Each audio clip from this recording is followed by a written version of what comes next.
350 million years ago, long before the age of dinosaurs, Earth was an entirely different world. Vast tropical swamps stretched across the land, filled with towering tree ferns and strange primitive plants.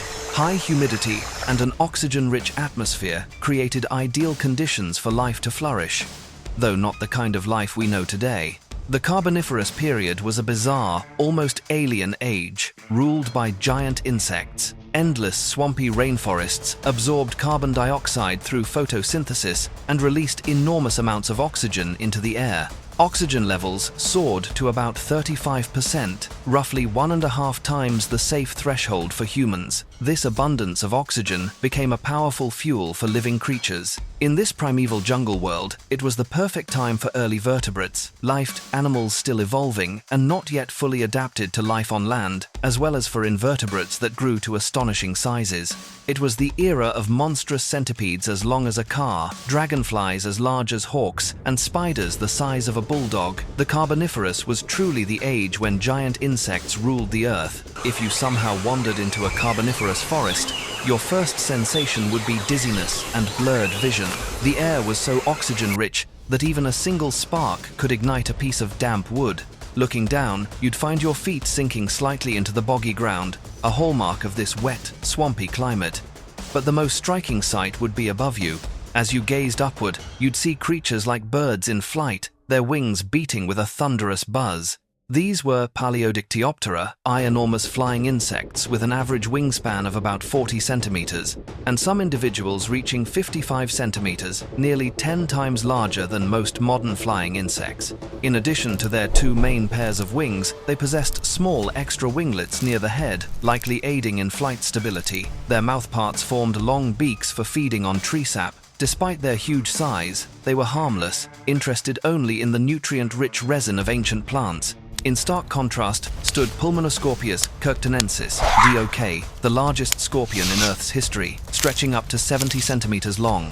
For comparison, the emperor scorpion today grows to only about 20 centimeters. Pulmonoscorpius had a massive armor-plated body, huge pincers for grabbing prey, and a deadly stinger tipped with potent venom. It hunted small arthropods, soft-bodied animals, amphibians, and reptiles both on land and in shallow water. Encountering one would have been enough to give any human a lifelong fear of scorpions. Yet the Carboniferous skies were dominated by an even more terrifying predator, Meganeura. Giant dragonflies with wingspans ranging from 65 to 70 centimeters and bodies up to 40 centimeters long, rivaling a modern hawk in size. Over 300 million years ago, they were the undisputed rulers of the air. Their enormous compound eyes granted nearly 360 degrees of vision, while their spiny legs clamped down on struggling prey. Meganeura could ambush from tree branches or twist sharply through the air in pursuit, feeding on giant moths and other large insects. On the forest floor, even the massive scorpions had to beware of Arthropleura, FIT, the largest known land-dwelling invertebrate in history. Smaller individuals were about 30 centimeters long, but the largest stretched up to 2.6 meters and weighed around 50 kilograms. Its body was segmented and armored, with a pair of legs per segment. Although its head and mouth remain unknown, scientists believe it was mostly herbivorous, feeding on decaying plants, though it may have eaten small animals as well. With its immense size and tough exoskeleton, it had virtually no natural predators. In the swamps and rivers lurked yet another fearsome creature, Megarachne. Initially mistaken for a giant spider, it was later identified as a type of sea scorpion about 55 centimeters long. It hunted by raking through the mud, using its appendages to sift out small prey. Its even larger relatives, such as Hibbertopterus, could grow up to 2 meters long and were among the heaviest of their kind, feeding on amphibians and small reptiles. But the true giant was Jacalopterus, which lived about 400 million years ago and reached a staggering 2.5 meters in length, one of the largest arthropods ever known. Its primary weapons were a pair of 40-centimeter claws strong enough to crush prey. Despite being the size of a small car, Jacalopterus weighed only about 100 kilograms, thanks to its relatively simple body structure. Not all Carboniferous creatures, however, were giants. Amid the humid jungles, where dragonflies patrolled the skies and colossal scorpions lurked below, lived tiny pioneers of land life. These were trigonotarbids, often considered precursors to the first true spiders. Some were just a few millimeters long, while the largest reached about 5 centimeters. Appearing as early as 400 million years ago, they had fully adapted to breathing air, no longer dependent on water, crucial evolutionary step toward the arachnids we know today. Their appearance was strikingly similar to that of modern spiders, a body divided into head, thorax, and abdomen, protected by a tough, chitinous exoskeleton. But unlike today's spiders, they had not yet evolved the ability to spin silk. Thanks to their armored heads, they earned the nickname armored spiders. Small as they were, these creatures were active predators. They fed on worms and other soft-bodied animals. They likely lacked venom, instead using their legs to pin down and subdue prey. Some species may even have been omnivorous, nibbling on plants the way certain modern mites do. The Carboniferous was a playground of evolutionary experiments, SLH, teeming with strange, enormous, and often dangerous creatures ruling both sky and land. Yet one of the strangest experiments of all unfolded underwater, giving rise to heavily armored crustacean-like animals. Among them was Lepidocaris, an ancient worm-like creature that lived about 400 million years ago in what is now Australia. Though it measured only a few millimeters and could be seen clearly only under a microscope, it earned a dramatic nickname, the Excalibur worm. The name drew inspiration from King Arthur's legendary sword. On the outside, Lepidocaris looked like a miniature knight, its entire body encased in stacked plates of calcite armor, while beneath lay a lighter inner layer resembling chainmail beneath steel. Remarkably, Lepidocaris could curl itself into a ball, exposing sharp-edged armor plates that made it nearly impossible for predators to bite or swallow. Few creatures dared to challenge the Excalibur worm. Evolution had granted this little worm near-perfect defense, but at a price. Its heavy armor slowed it down and limited its ability to forage efficiently. As a result, Lepidocaris left behind no descendants. Its extinction coincided with the Great Mass Extinction at the end of the Devonian period. Afterward, amphibians began to diversify, while reptiles evolved into more lizard-like forms with strong backbones that allowed them to thrive on land. Many amphibians of the time reached enormous sizes. Some were fierce predators, resembling modern crocodiles, armed with sharp-toothed jaws and growing nearly 6 meters long. Like modern crocodiles and alligators, some evolved thick, scaly skin to reduce water loss when venturing away from rivers and lakes. For the first time, amphibians developed amniotic eggs capable of breathing air, allowing them to lay eggs on land. Revolutionary step that freed them from dependence on water. The Carboniferous eventually gave way to the Permian period, beginning about 300 million years ago, roughly 50 million years before the first dinosaurs appeared. By then, all of Earth's landmasses had fused into the supercontinent Pangaea. This was the age of the first truly large herbivores and carnivores. Some of these early giants are often mistaken for dinosaurs but were actually closer relatives of mammals and reptiles. Among them was the bizarre Diplodocus, an amphibian about 1 meter long with a distinctive boomerang-shaped head. Another remarkable newcomer was Dimetrodon, IMA, an iconic symbol of the Permian. It could grow up to 5 meters long, bearing a great sail on its back, likely used to regulate body temperature. During the Permian, the ancestors of mammals grew increasingly dominant.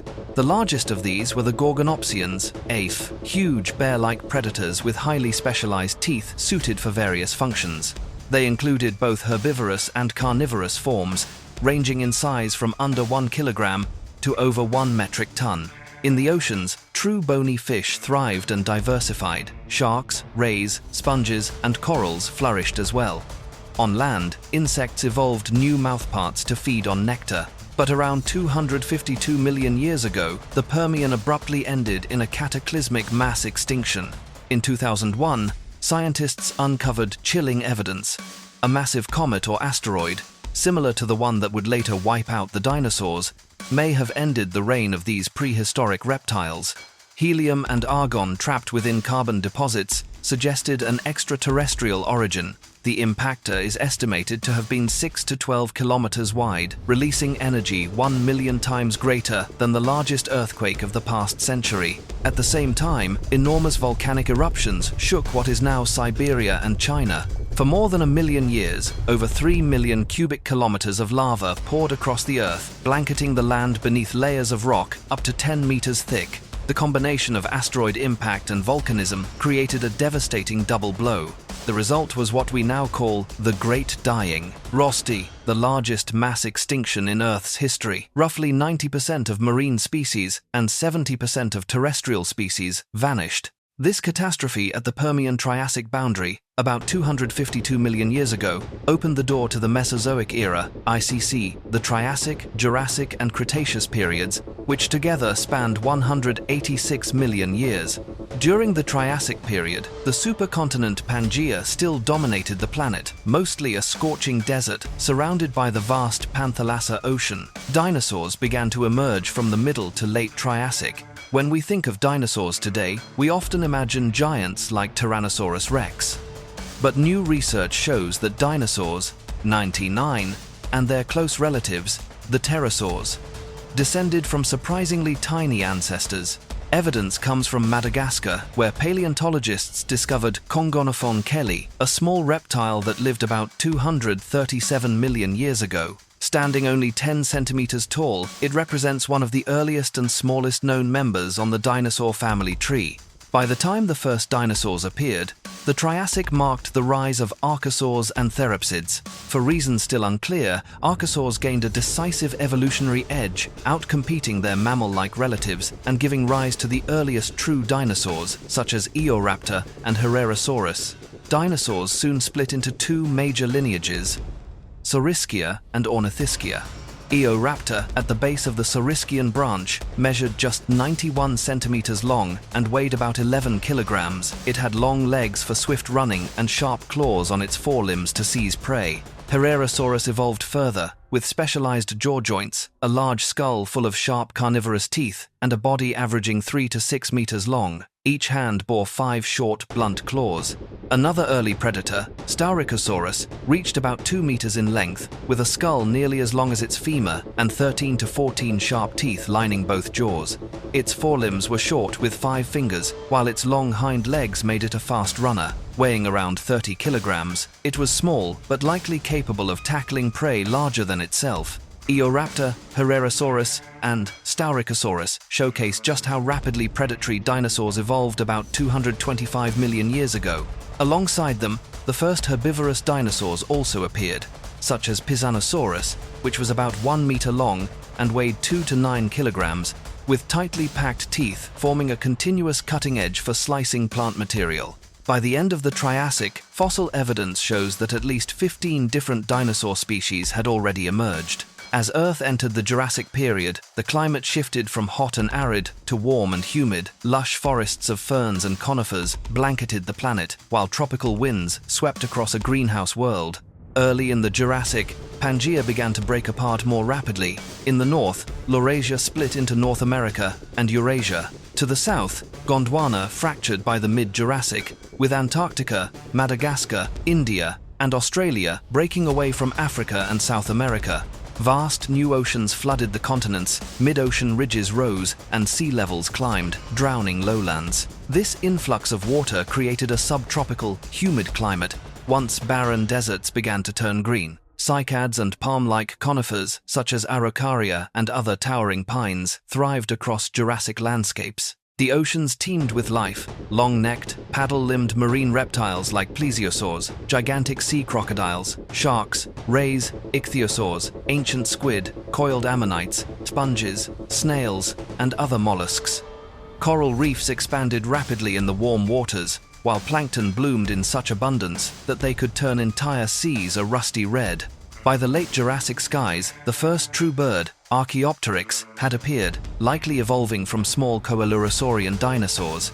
Yet Archaeopteryx shared the air with the pterosaurs, flying reptiles that had dominated since the late Triassic. Below, insects such as leafhoppers and beetles buzzed beneath the feet of immense dinosaurs, while small, primitive mammals darted through the undergrowth. This was the moment when dinosaurs began to leave their mark, quite literally, and on a titanic scale. Early plant eaters with modest limbs gradually gave rise to colossal herbivores weighing tens of tons. One such giant was Brachiosaurus, a towering sauropod about 16 meters tall, stretching roughly 26 meters in length, and weighing up to 25 tons.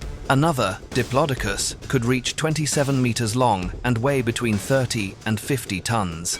Such vast size alone may have been enough to ward off the era's most fearsome predator, Allosaurus. This massive, two-legged carnivore spanned 7 to 12 meters in length and weighed nearly 2 tons, armed with 16 razor-sharp teeth in both jaws. Like many Mesozoic meat-eaters, Allosaurus continually replaced its teeth, each 7 to 10 centimeters long, shedding and regrowing them throughout its life. And it was fast. Modeling suggests Allosaurus could sprint at speeds of up to 34 kilometers per hour. Fossil evidence reveals it hunted Stegosaurus, though the spiked-tailed herbivore could fight back, swinging its fearsome tail club with enough force to puncture Allosaurus bone. That defensive arsenal may have helped Stegosaurus survive well into the late Cretaceous, but new, equally terrifying hunters arose. In North America, Tyrannosaurus rex reached lengths of about 12.5 meters and weights of 8 to 10 tons, though some estimates suggest it may have been only half that mass. Still, T. rex was far from alone. It competed for the apex predator crown with two other colossal killers, Giganotosaurus in South America, similar in build and around 9 tons, and Spinosaurus in North Africa, tipping the scales at up to 10 tons. Even so, T-Rex remains infamous for its ferocity. Experts believe its teeth often trapped rotting meat teeming with bacteria, turning its bite into an infectious wound that could slowly kill prey over days or weeks, a grim advantage for any following T-Rex to exploit. Skull analysis suggests its bite force ranged from 1,500 to 5,000 psi, capable of ripping off a chunk of flesh, weighing about 225 kilograms in a single bite. Yet T-Rex, Allosaurus before it, faced formidable prey. Sharing its domain were some of the most heavily armored plant eaters ever to evolve. Chief among them was the legendary Triceratops. Every Triceratops bore 3 iconic horns, 2 massive ones above the eyes and a shorter one on the nose. Weighing between 6.5 and 13 tons, the largest individuals stretched 9 meters from nose to tail and stood 3 meters tall at the shoulder. Triceratops wielded specialized tooth batteries, with each vertical column made up of 3 to 5 stacked teeth, arranged into 36 to 40 columns per jaw, meaning one individual could have up to 800 teeth at its disposal. Its narrow beak and powerful jaws made short work of tough woody plants. Triceratops was one of the very last non-avian dinosaurs to evolve in the waning days of the Cretaceous. Another armored titan was Ankylosaurus, the largest and final member of its group. Its entire body was sheathed in bony plates, with 4 backward-pointing horns on its skull. At the end of its tail swung a massive club of solid bone, weapon perfectly suited for fending off predators like T-Rex. By the mid-Cretaceous, a branch of ornithopod dinosaurs had given rise to the hadrosaurs, or duck-billed dinosaurs. These large plant eaters bore hard, shovel-like beaks for cropping vegetation. Fossil evidence suggests they lived in herds and could walk on either 2 or 4 legs. Meanwhile, sauropods at the close of the Cretaceous reached even more staggering proportions. If you think Brachiosaurus and Diplodocus were the pinnacle, the end of the Cretaceous brought forth perhaps the largest land animal ever to live, Argentinosaurus. This titanosaur stretched 30 to 40 meters and weighed 50 to 100 tons, CT2, a true titan among sauropods, yet still a gentle herbivore like its ancestors. Another strange lineage persisted just 20 million years shy of the dinosaur's extinction, the pachycephalosaurs, or bone-headed dinosaurs. These odd creatures sported thick, domed skulls, sometimes adorned with horns on the nose or around the skull base, likely used for head-butting rivals or intimidating predators. Of course, more than 700 dinosaur species have been discovered to date, far too many to list in a single video. Some even lived in polar regions of the southern hemisphere, where snow and ice likely formed during the Cretaceous, with winter temperatures dropping to -10 degrees Celsius for months at a time. In 2014, paleontologists unearthed part of the skull and jaw of a tiny T-Rex named Nanuqsaurus hoglundi. Many now believe several tyrannosaur species, Arctic, including this Arctic-dwelling predator, were feathered to survive cold climates. Nanuqsaurus itself was about 6 meters long. Other feathered dinosaurs roamed the poles as well. Horned dinosaurs, duckbills, small oviraptor-like hunters, and even the little plant-eater Leolinosaura. Yet their reign was nearing its end. People often talk about the dinosaurs' dramatic disappearance, but considering their 165 million years of dominance, they were arguably the most successful vertebrate animals to ever walk the Earth. In fact, some of their descendants are still with us today. Modern birds are living dinosaurs, while crocodiles remain their closest surviving relatives, both sharing a common archosaur ancestor. These two lineages are the only archosaurs to endure to the present. Let us know what you think about this journey through prehistory and share the topics you'd like to explore next. Don't leave just yet, there are many more fascinating stories waiting. Thank you for watching.